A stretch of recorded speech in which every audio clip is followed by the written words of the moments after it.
Hello and welcome to another informative video of VS classes online. आप आ चुके हैं वीएस क्लासेस के ऑफिशियल यूट्यूब चैनल पर। बच्चों, हम जो सीरीज़ चला रहे थे एमपीपीएससी की, जिसमें हमने भील जनजाति के बारे में पढ़ लिया था, हम गोंड ट्राइब के बारे में पढ़ रहे थे, जो यूनिट 10 एमपीपीएससी के सिलेबस से जुड़ा हुआ है। मैंने आपको लेक्चर्स के स्टार्टिंग में हर बार बताया है कि पहले ये जो जनजातीय है वो सिर्फ थोड़ा सा पार्ट रखा गया था किसी एक यूनिट में, लेकिन अब इसे एक पूरी यूनिट बना दिया गया है, जिसके कारण आपके लिए यह ज़रूरी हो जाता है कि आप इसके बारे में डिटेल में पढ़ें। जो मध्य प्रदेश में अलग अलग जो विविधताएं हैं जनजातियों की, उसको अच्छे से पढ़ना आपका दायित्व हो जाता है, क्योंकि अगर आपको मेरिट लिस्ट में अपना नाम चाहिए तो। आज जो लेक्चर है वो लेक्चर 8 है। इसके पहले के जो बाकी लेक्चर्स हैं उस पर आप ज़रूर विजिट करिएगा, जिससे आपको बाकी की चीज़ें, एक रोड मैप क्लियर हो जाएगा कि हम किस तरीके से पढ़ रहे हैं और कौन कौन से क्वेश्चंस आते हैं। अब क्योंकि क्वेश्चंस का जिक्र हुआ है तो आपको मेरे पीछे यहाँ पर कुछ क्वेश्चंस दिख रहे होंगे, जैसे भज्जू श्यामा का संबंध किससे है, जनगढ़ सिंह श्यामा प्रसिद्ध क्यों है, सुआ नृत्य क्या होता है, पंडवानी गाथा का संबंध किससे है, कर्मा किस जनजाति का नृत्य है, जनजातीय पेज क्या कहलाता है। ये कब कब के प्रश्न है, ये सब कुछ आपको यहाँ पर दिख रहा है बच्चों, और इसका उत्तर भी आपको दिख रहा होगा स्क्रीन पे। लेकिन इसके बारे में जो डिटेल्ड स्टडी है ना, डिटेल्स, ये आपको आज के लेक्चर में मिलने वाली है। यानी आज के लेक्चर में हम इनकी प्रसिद्ध कलाएं, इनका नृत्य, इनका गायन, जो पद्धति है पूरा कुछ, और मृत्यु संस्कार, जो महत्वपूर्ण शब्दावली है गोंड जनजाति से संबंधित, वो हम शुरू करने वाले हैं। तो ये कुछ अहम प्रश्न हैं जो एमपीपीएससी पिछले कुछ वर्षों में पूछ चुकी है।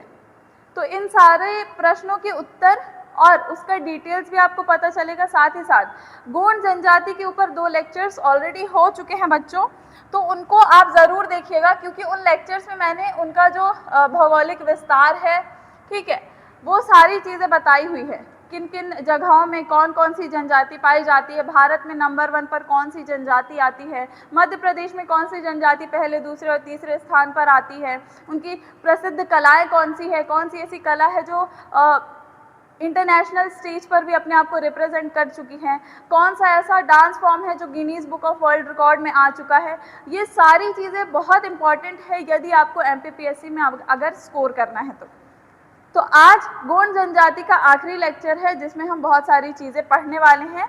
और क्योंकि पिछले लेक्चर्स की मैं बार बार बात कर रही हूँ, तो देखिए हम क्या पढ़ चुके हैं आज, क्योंकि पार्ट 3 है गोंड जनजाति का, लेकिन पार्ट 2 में हम क्या क्या पढ़ चुके हैं वो एक बार देख लीजिए, ताकि आपको एक प्रॉपर मैप समझ में आए, ब्लूप्रिंट समझ में आए कि किस तरीके से आपको चीज़ों को पढ़ना है। देखिए बच्चों, हमने गोंड जनजाति के बारे में पढ़ लिया था, उनकी विवाह प्रथाओं के बारे में।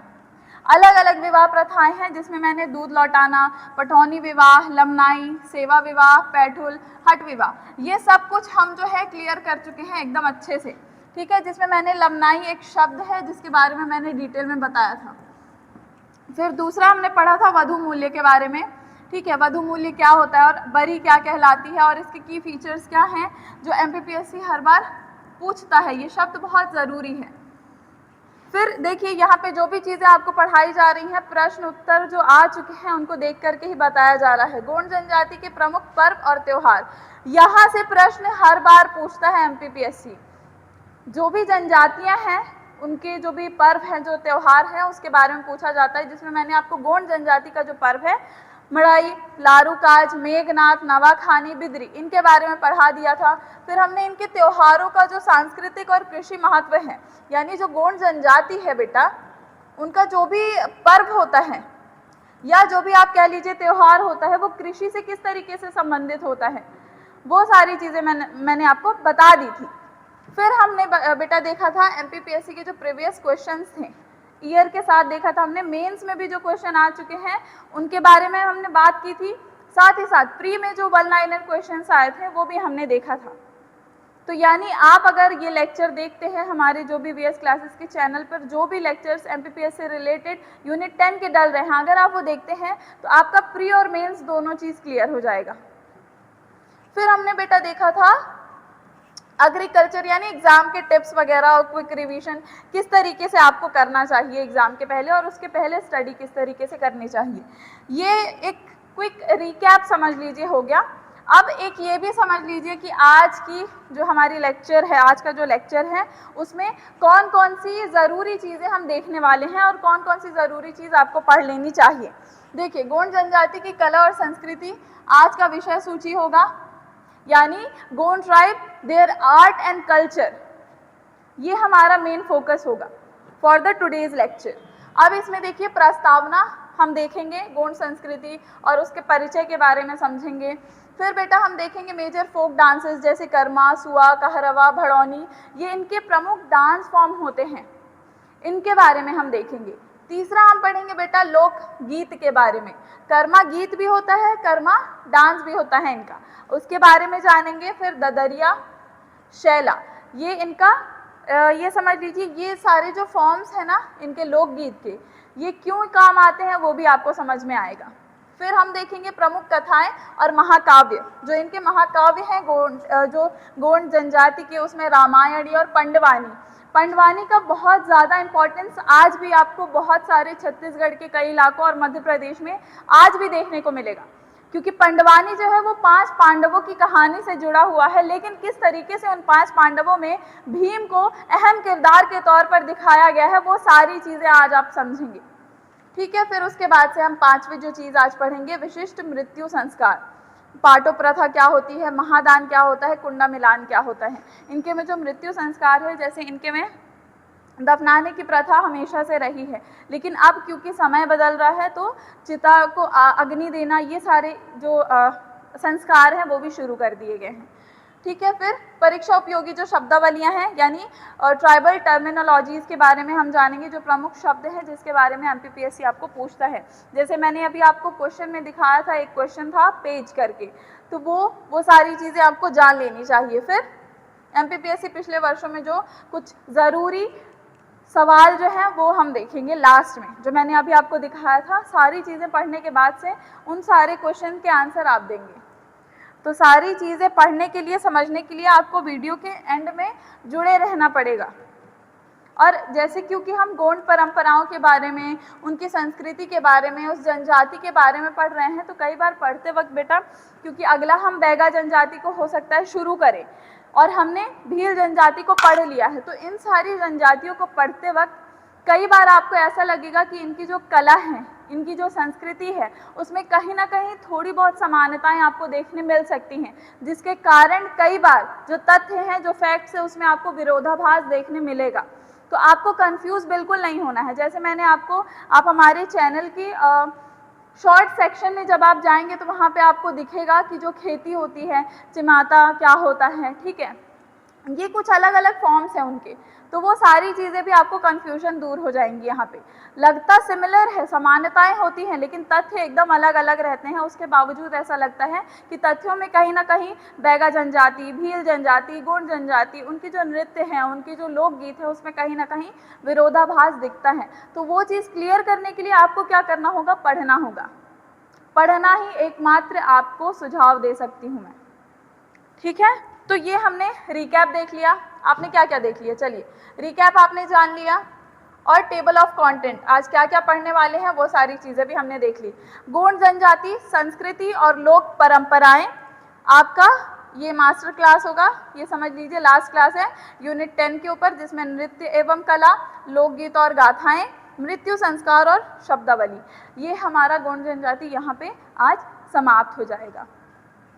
बिना किसी देरी के वीडियो को बिल्कुल शुरू कर देते हैं। देखिए ये हमारा पहला पेज है, और पहला पेज किस बारे में बात कर रहा है, ये पूरा पेज आप देखिए, यहाँ पे कुछ 2-3 शब्द आपको दिख रहे होंगे जो बहुत ज़्यादा ज़रूरी हो सकते हैं। नृत्य वगैरह के बारे में तो हम आगे पढ़ेंगे, संस्कारों के बारे में हमने पहले भी पढ़ लिया है। एक यहाँ पे शब्द है बेटा प्रधान, और एक यहाँ पे शब्द है श्रुति परंपरा। क्या लिखा हुआ है, सांस्कृतिक आधार, जस्ट मिनट, क्या लिखा हुआ है देखिए, सांस्कृतिक आधार की अगर बात करें तो गोंड जनजाति कला प्रेमी और श्रुति परंपरा यानी ओरल ट्रेडिशन में अत्यंत धनी है। आपको यहाँ पे एक इमेज दिख रही होगी इन भाई साहब की, ये कुछ वाद्य यंत्र इन्होंने लिया हुआ है और ये कुछ गा रहे हैं, ये डिनोट कर रहा है कि ये कुछ गा रहे हैं, ये ओरल ट्रेडिशंस कहलाते हैं। ठीक है, अब प्रधान कौन होता है? देखिए, प्रधान जो है वो गोंड जनजाति जो होती है उनकी उप जनजाति होती है प्रधान। ठीक है, मैं लिख देती हूँ यहाँ पे, ये उप जनजाति होती है और ये केवल उप जनजाति नहीं होती है प्रधान गोंड जनजाति की, इनका कार्य होता है संस्कृति के, ये जो है ना ये संस्कृति के रक्षक भी होते हैं और कथावाचक भी कहलाते हैं। कथावाचक क्या होता है? कथावाचक यानी जो भी पूर्वजों की जो महान कहानियाँ रही हैं उनके शिकार से जुड़ा, या उन्होंने कुछ बहुत बड़ा कार्य किया हो, या फिर देवों जो अलग अलग देव हैं, बड़ा देव, बूढ़ा देव, इनके जो देव हैं, इनके जो भगवान हैं, उनकी कहानियाँ एक पीढ़ी से दूसरी पीढ़ी के बीच जो गैप रहता है उस गैप को भर करके कहानी एक पीढ़ी से दूसरी पीढ़ी पहुंचाने का काम एक कथावाचक करता है। और वही कथावाचक कौन है यहाँ पे? इनकी उप जनजाति प्रधान। ठीक है, और यहाँ पे श्रुति परंपरा जो लिखा हुआ है इसका मतलब मैं समझाती हूँ। श्रुति परंपरा यानी ओरल ट्रेडिशन का मतलब ये होता है कि कहानियों को गाकर, कविताओं के माध्यम से, वीर रस का इस्तेमाल करके, श्रृंगार रस का इस्तेमाल करके, जो 9 रस होते हैं उन सारे रसों का इस्तेमाल करके जब कहानी को एक पीढ़ी से दूसरी पीढ़ी पहुंचाया जाता है सुर के माध्यम से, तो फिर वो कहलाता है श्रुति परंपरा। यानी आप सुन करके पीढ़ियों की संस्कृति, रिचुअल्स, उनके कल्चर को एक जगह से दूसरी जगह जब उसका ट्रांसफर हो रहा होता है तो वो ओरल ट्रेडिशन कहलाता है। और ये कथावाचक का कार्य होता है और कथावाचक इनकी जनजाति में प्रधान कहलाता है। ये आपका इंट्रोडक्शन पेज हो गया, आपने समझा, जिसमें श्रुति परंपरा क्या होती है, प्रधान कौन होते हैं। अब देखिए, पिछले 5 वर्षों में नृत्य कला और शब्दावलियों से सीधे प्रश्न, प्रधान शब्द को याद रखिए, सीधे प्रश्न आता है इन सारी शब्दावलियों से जो मैं पढ़ाने वाली हूँ। और प्रधान कौन होते हैं वो भी आएगा। अब देखिए, प्रधान जो है वो क्या करते हैं, गा करके, गाने के माध्यम से क्या करते हैं, संस्कृति को एक जगह, एक पीढ़ी से दूसरी पीढ़ी पहुंचाते हैं। लेकिन यहाँ पे एक वाद्य यंत्र होता है, एक यंत्र होता है जिसे बना कहा जाता है। इस बना वाद्य यंत्र का इस्तेमाल करते हैं ये लोग गाते वक्त, और उस यंत्र को बजाते हैं और उस यंत्र के माध्यम से कहानियों को डिपिक्ट करते हैं, बताते हैं। और इसी वाद्य यंत्र का इस्तेमाल करके ये लोग पंडवानी और रामायणी सुनाते हैं। गोंड जनजाति में ऐसा पूरा सभा लगती है। और रामायणी और पंडवानी क्या है वो जानने के लिए वीडियो को लास्ट तक देखना पड़ेगा आपको। तो ये हमारा इंट्रोडक्शन हो गया। अब प्रमुख लोक नृत्य और उत्सव और उल्लास, ये कुछ आपको इम्पॉर्टेंट डांस फॉर्म। अब कहाँ पे पहुंच गए हम, इनके डांस फॉर्म्स में।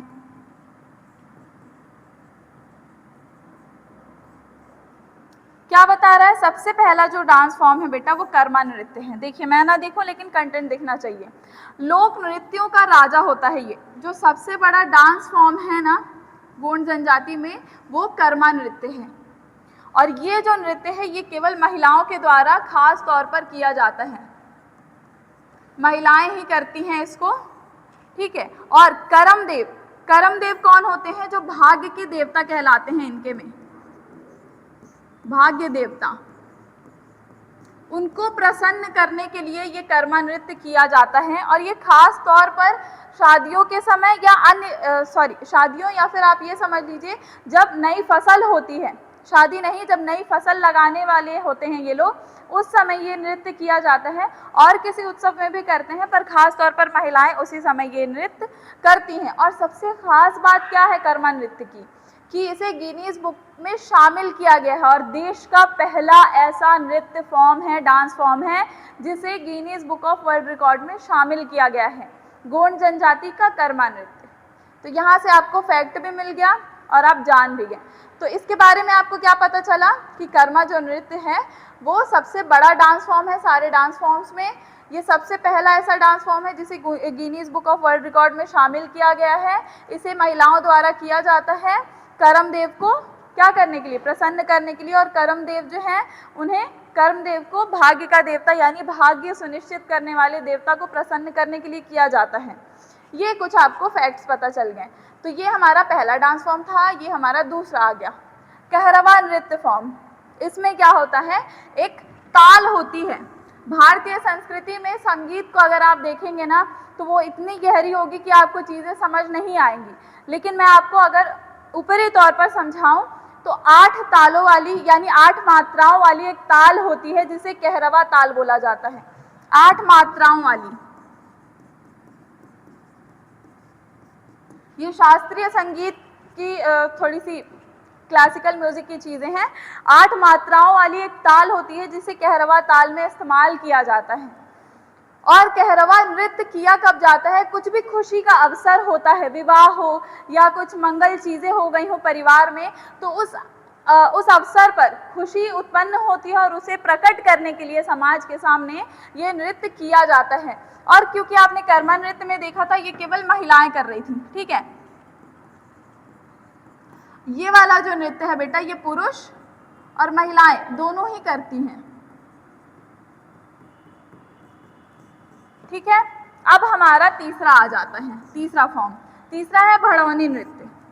इसमें क्या होता है, पहले पढ़ लेते हैं। विवाह में वर वधू पक्ष के मिलन पर ये डांस होता है और हास्य, व्यंग और उल्लास का प्रतीक होता है। भड़ौनी नृत्य ऐसा ये समझ लीजिए डांस फॉर्म है जो अननोन है बहुत ज़्यादा, जिसे बहुत सारे लोग नहीं जानते हैं। और ऐसा क्यों है? क्योंकि ये कम्युनिकेशन का एक फॉर्म है। अब मैं क्यों ऐसा कह रही हूँ? क्योंकि ये जो डांस फॉर्म है इसमें बात करते हैं, जो जब शादी होती है तो वर पक्ष और वधू पक्ष की तरफ की जो लड़के लड़कियां होते हैं वो आपस में बात करते हैं डांस करते वक्त बात करते हैं, जो भी सवाल होता है वो पूछते हैं, इसलिए इसको बोला गया है कम्युनिकेशन डांस फॉर्म। और इसे बहुत कम लोग जानते हैं। और इसमें क्या हंसी ठिठोली होती है, शादी के वक्त माहौल बहुत अच्छा रहता है, तो उस समय हंसी मजाक का एक डांस फॉर्म है ये।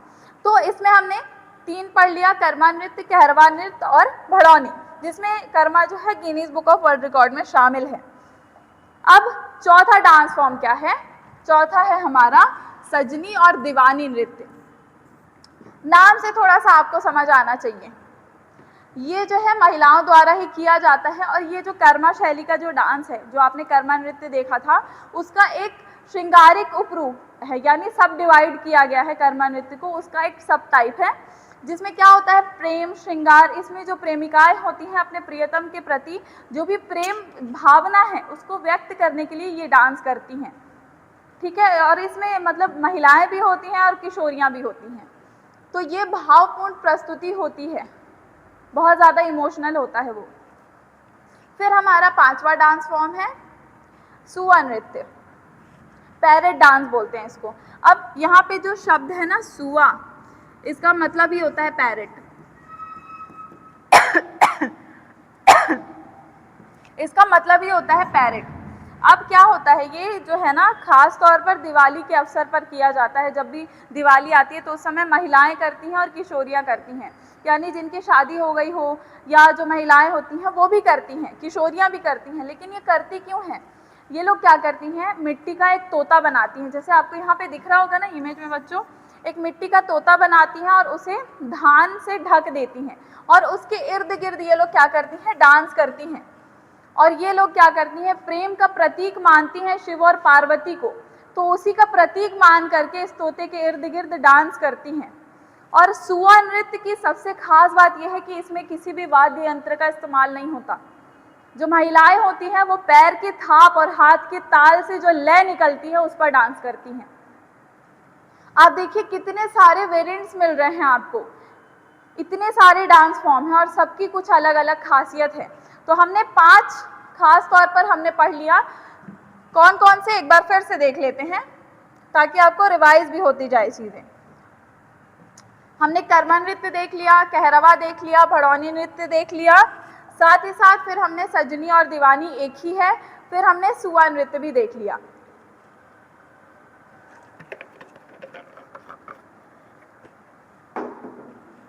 ये कुछ इंपॉर्टेंट डांस फॉर्म थे। अब देखिए इसमें क्या है, एक चीज़ बस आपको जाननी है, सुआ नृत्य के बारे में मैंने बता दिया, महिलाएं करती हैं, इसमें खास तौर पर पुरुषों को वर्जित किया गया है, ठीक है। और सुआ नृत्य जो है वो प्रेम संदेश देने के लिए बनाया गया है। ये एग्जाम टिप है जो आपको पता होनी चाहिए और ये MPPSC 2017 के एग्जाम में आ चुका है, सुआ नृत्य क्या होता है उसके बारे में। तो ये हमारे कुछ डांस फॉर्म्स थे जो हमने जान लिया। डांस फॉर्म हो गए, अब हम आ जाते हैं लोकगीतों पर। जो गोंड जनजाति के लोकगीत हैं उसके बारे में जानना ज़रूरी है। पहला आपको कौन सा दिख रहा है? ददरिया गीत। इसमें क्या लिखा हुआ है? लोकगीतों का राजा है। जैसे हमने डांस फॉर्म के बारे में पढ़ा था जिसमें कर्मा नृत्य जो है वो भी एक किंग के तौर पर है डांस फॉर्म में, वैसे ही लोकगीतों की जब हम बात करते हैं तो जो ददरिया गीत है वो किंग्स ऑफ द लोकगीत माना जाएगा। क्यों? आप देखिए इसमें क्या होता है, ददरिया गीत में जो भी लोग होते हैं जो खेत में काम कर रहे होते हैं और काम करते वक्त ये प्रश्न उत्तर की शैली में इसे गाया जाता है। और सबसे बड़ी बात यह है कि इसमें कोई भी लिरिक्स नहीं होती, इसमें कुछ भी डिसाइडेड लिरिक्स नहीं होती हैं, या फिर ये स्क्रिप्टेड भी नहीं होता है कि यहाँ पे कोई स्क्रिप्ट लिखी हो या कोई गाना लिखा हो। बस इसमें होता ये है कि खेत में काम करते वक्त प्रश्न जवाब, सवाल जवाब किया जाता है और उसी शैली में होता है। यानी मान लीजिए कोई एक व्यक्ति है खेत में कार्य कर रहा है और कार्य करते वक्त उसे कोई सवाल आता है तो उस समय वो जो है उसे गा कर पूछते हैं और जो भी सुनने वाले हैं जिन्हें उस सवाल का जवाब आ रहा होगा वो भी गा करके उसका जवाब देते हैं। तो ये कुछ भी स्क्रिप्टेड नहीं होता है ददरिया गीत, इसमें सिर्फ सवाल जवाब होता है। फिर जो दूसरा है हमारा कर्मा गीत, इसमें देखिए कर्मा गीत भी है, कर्मा नृत्य भी है और दोनों में ही कर्मदेव को इसमें प्रसन्न करना होता है ताकि भाग्य संवर जाए। जीवन के कर्म दर्शन पर आधारित होता है ये, इसमें ये क्योंकि मैंने आपको बता दिया है। अब तीसरा जो है हमारा सैला या शैला गीत बोल सकते हैं। ये शरद ऋतु यानी मान लीजिए ऑटम के बाद, जो ऑटम सीजन होता है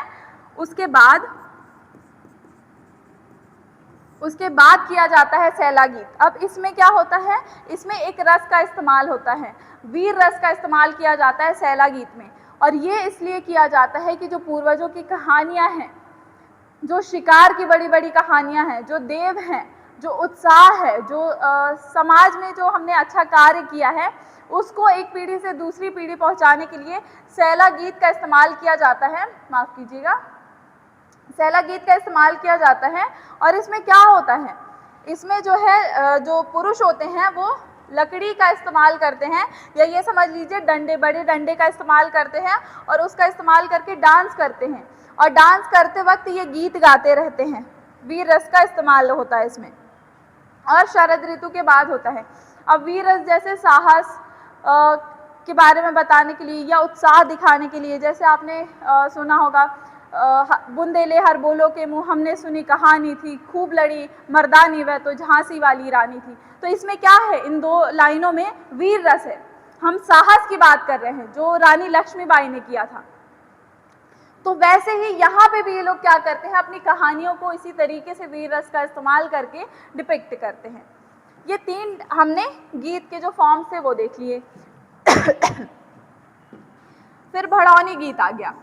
हमने क्या देखा था इसमें, विवाह बारात के समय जब भोजन होता है, व्यंग्यात्मक हंसी ठिठोली होती है। जो बारात आई होती है, जब वो खाना खा रही होती है, उस समय महिलाओं का जो पक्ष होता है, लड़कियों का जो पक्ष होता है, उस समय वो लोग क्या करते हैं, व्यंग्यात्मक हंसी ठिठोली होती है तो कुछ ऐसे गीत गाते हैं। जैसे आपने बिहार का एक रिचुअल सुना होगा जिसमें वो लोग गीत गाती हैं और गाली देती हैं, तो वो गाली अपमान की नहीं होती है, वो गाली सम्मान की होती है और उत्साह की होती है। वो बिहार का कल्चर है। ठीक उसी तरीके से यहाँ पे भी ये लोग क्या करते हैं, हंसी ठिठोली करते हैं। फिर अब यहाँ पे क्या आ जाता है, ये हमारे कुछ लोकगीत एक जो बचा हुआ था वो हो गया। अब एक और गीत होता है नो डोरा गीत।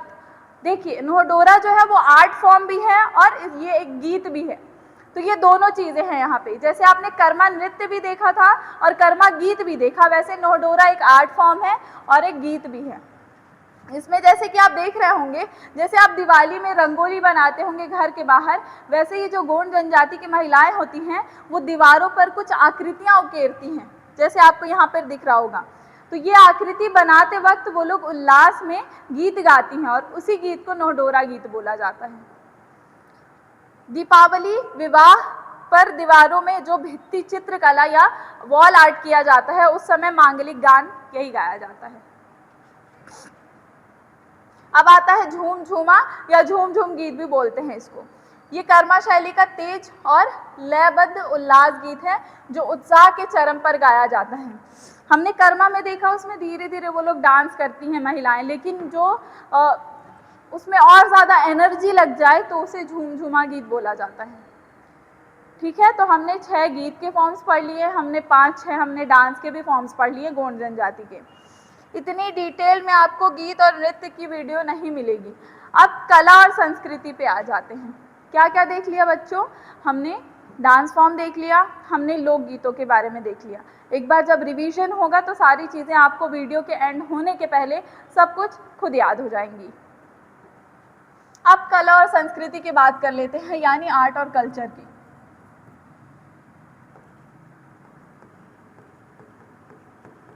ठीक है, चलिए पहला जो है वो गोंड चित्रकला है। बिंदुओं और रेखाओं की विश्व प्रसिद्ध कला है। सॉरी, जो गोंड चित्रकला है वो इंटरनेशनल लेवल पे ये अपने आप को रिप्रेजेंट कर चुकी है। और इसमें क्या होता है, ऐसे ऐसे डॉट्स भी बनाए जाते हैं और इसमें लाइंस भी बनाई जाती हैं। आपने बहुत सारी यूनिवर्सिटीज़ में, सेंट्रल लाइब्रेरीज़ में, रेस्टोरेंट में ये सारे फॉर्म्स देखे होंगे। तो आप उसमें ये मत देखिएगा कि इसे बस यूजुअली बना दिया गया है, वो एक फॉर्म है जो गोंड जनजाति से लिया गया है। जैसे कि आपको यहाँ पे इमेज में दिख रहा होगा, हाँ इमेज दिख रही है आपको, इसमें आप देखिए इसमें डॉट्स बनाए गए हैं और फिर लाइंस बनाई गई हैं। तो ये लाइंस बना करके ये जो आकृति उकेरी गई है पेड़ की या हिरण की, ठीक है, तो वो क्या कहलाता है? वो कहलाता है गोंड चित्रकला। अब यहाँ पे क्योंकि मैंने हिरण का नाम लिया है तो एक और कॉन्सेप्ट निकल करके आता है टोटेमिज्म का। अब ये शब्द क्या होता है, दिख रहा है आपको, मैंने लिखा है, चलिए यहाँ लिख लेती हूँ, टोटेमिज्म। अब ये क्या होता है? ये एक कॉन्सेप्ट है जिस पर बेस्ड होता है गोंड जनजाति का नृत्य या बैगा जनजाति का नृत्य। जो डांस फॉर्म इनका होता है वो टोटेमिज्म में डिपेंड करता है। कैसे? इसका मतलब ये होता है ये लोग क्या करते हैं, अपने डांस फॉर्म में पशु पक्षियों की नकल करते हैं। कैसे नकल करते हैं? जैसे आपने देखा होगा वो लोग की जो डांस फॉर्म होते हैं उसमें हाथ को पीछे बांध करके यूं यूं करते हैं। अब सारी तो मैं नहीं करके बता सकती आपको, पर मैं आपको बता रही हूँ किस तरीके से होता है। जैसे आपने मोर के जो ताल होती है, मोर जिस तरीके से चलता है अपने पंख को फैला करके, ये लोग उस चीज़ को अपने डांस फॉर्म में अपना चुके हैं। हिरण का जो कूद होता है, जैसे हिरण कूद कूद करके चलता है, तो ये लोग के डांस फॉर्म में आपको वो भी देखने को मिलेगा। और इसी चीज़ को टोटेमिज्म बोला जाता है। तो इसी चीज़ को ये लोगों ने क्या किया है, अपने डांस फॉर्म में यूज़ किया है। ठीक है, तो ये मुझे आपको उस समय बताना चाहिए था पढ़ाते वक्त। अब क्योंकि मैंने ये पढ़ाया तो मुझे याद आया, तो इसको लिख लीजिएगा। तो गोंड चित्रकला की बात कर रहे थे, ये प्रसिद्ध चित्रकला है जो इंटरनेशनली भी यूज़ होती है। ठीक है, और इसमें क्या होता है, बस इतना जान लीजिए, लाइंस और बिंदियों को यूज़ करके बनाया जाता है। और इसके जो फेमस हैं कलाकार, उनका नाम पूछा गया है, तो आपको दिख रहा होगा स्क्रीन पर क्या लिखा हुआ है। प्रमुख जो कलाकार हैं इस डांस फॉर्म के, भज्जू श्यामा और जनगढ़ सिंह श्याम, ये लोग प्रमुख कलाकार हैं और ये बहुत ज़्यादा इम्पॉर्टेंट है इनके नाम।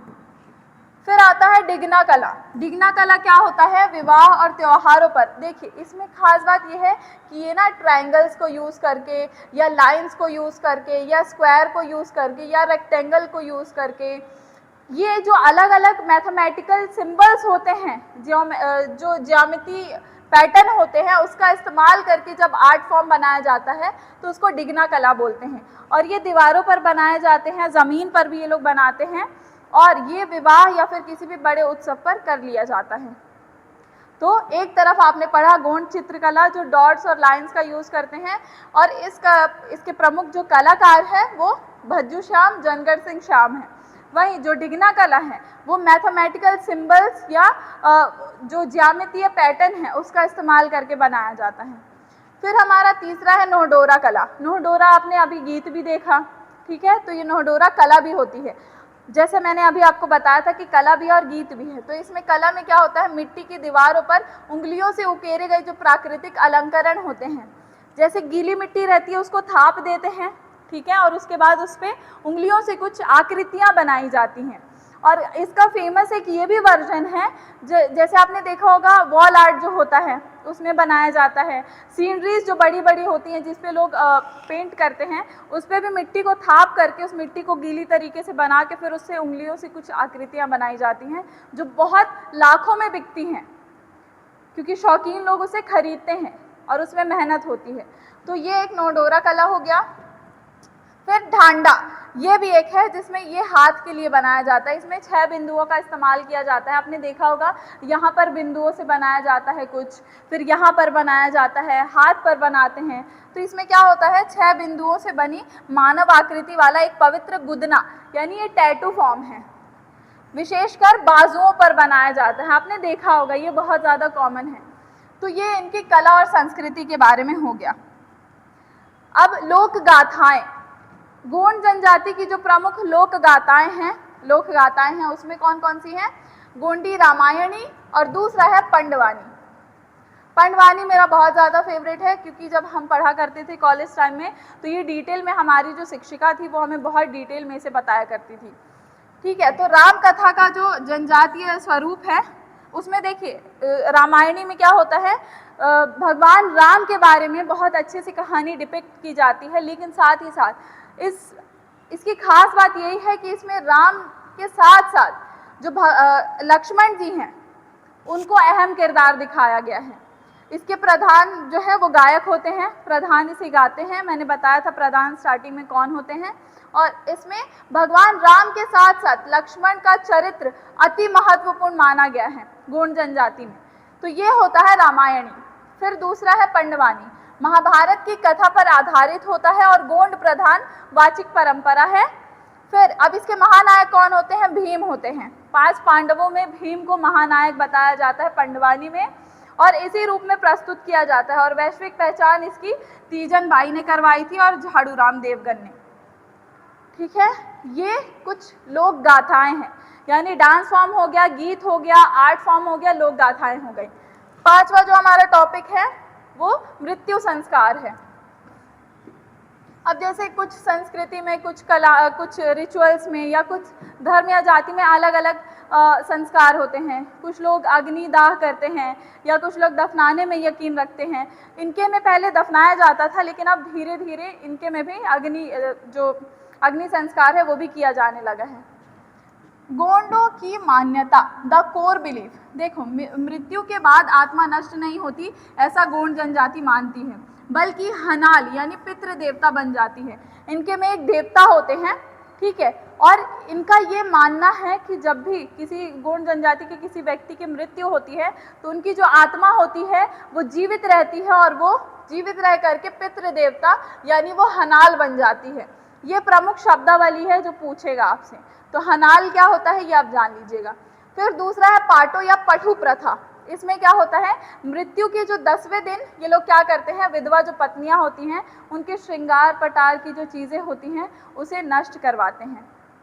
जो भी व्यक्ति है जिसकी मृत्यु हो गई है उसकी जो पत्नी होगी, उस व्यक्ति की मृत्यु के बाद उस पत्नी के जो श्रृंगार की चीज़ें होती हैं, चूड़ियाँ होती हैं या जिस तरीके से वो जिस भी चीज़ से श्रृंगार करती है, उन सारी चीज़ों को जब नष्ट करवाया जाता है तो उसे पाटो प्रथा कहा जाता है। सुहाग के प्रतीकों को औपचारिक त्याग कर दिया जाता है उसी दिन से, तो उसे पाटो प्रथा कहते हैं। तीसरा महादान, मौरदान, दशगात्र के दिन मृतक, अब ये दशगात्र क्या है, दशगात्र का मतलब 10वां दिन, मृत्यु के 10वें दिन मृतक की आत्मा की शांति के लिए प्रधान यानी प्रधान जो होता है उपजनजाति, वो उसे पुरोहितों को अनाज, कपड़े या पशुधन देना होता है। यानी मृत्यु के 10वें दिन ये लोग क्या करते हैं, किसी भी प्रधान व्यक्ति को ये लोग अनाज, धान या पशुदान या कपड़े ये सब देते हैं ताकि जो मृत व्यक्ति है उसकी आत्मा को शांति मिल सके। तो ये मृत्यु संस्कार थे। अब कुछ और चीज़ें हो जाती हैं मृत्यु संस्कार में। हमने देखा 3 फॉर्म हमने देख लिए। एक है कुंडा मिलान।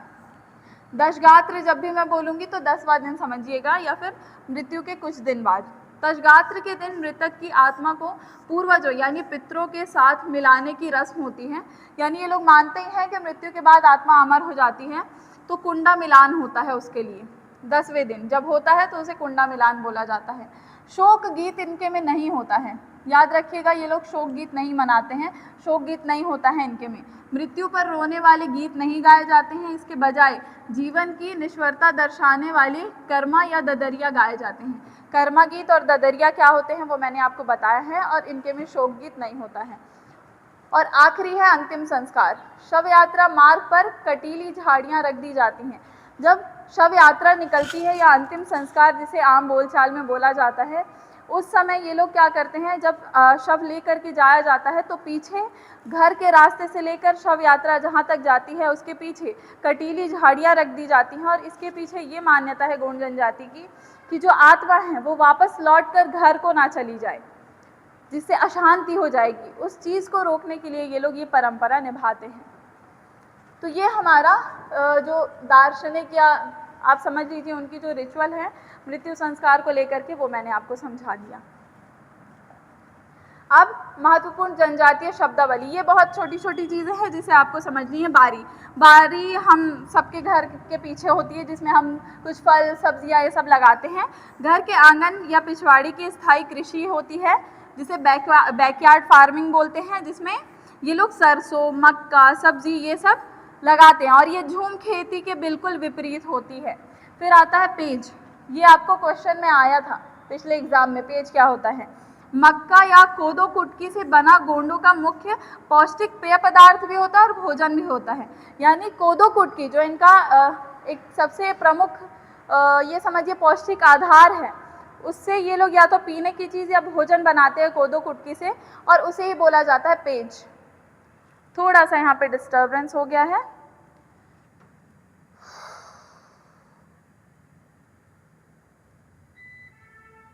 कोई बात नहीं, आपको स्लाइड दिख रही होगी यहाँ पे।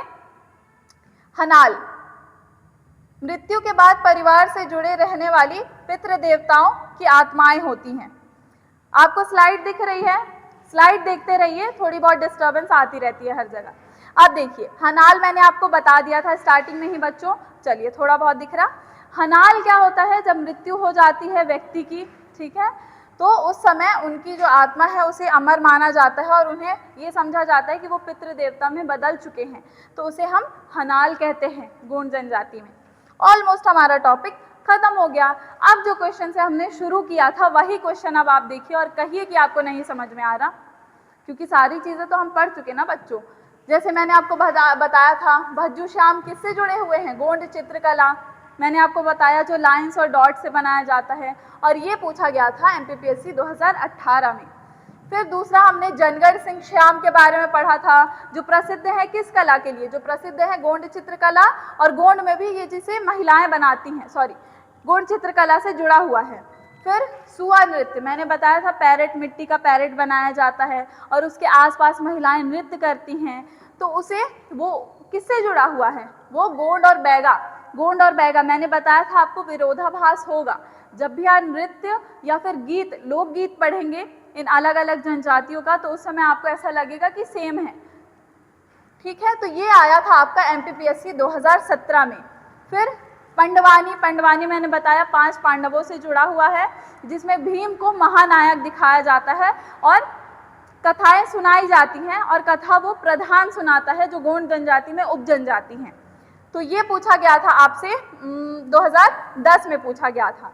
फिर कर्मा किस जनजाति का नृत्य है, तो कर्मा जब भी शब्द आएगा तो आप बता ही देंगे, क्योंकि डांस और गीत दोनों किस में होता है, गोंड या बैगा में भी होता है।